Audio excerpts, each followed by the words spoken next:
guys! So ngayon, meron tayong iinumin. Alam nyo naman yan. Paano mo sabihin ko sa inyo na may Yes, pizza ikaw. ko nasa loob mismo ng ulo ni Kimi?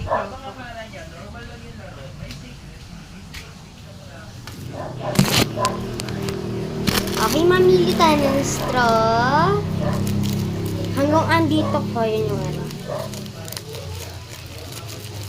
2, 3, 4, 5, 6, 7, 8, 9, 10.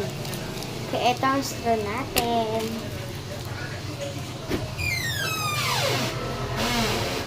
Ano yung stocks namin? Ayan yung mga stocks namin. So, wala pala siya dito. Hindi pala siya sa taas. Guys, yan yung iba, yung isa na nigat. Pero sira na siya. Ito yung sa atin.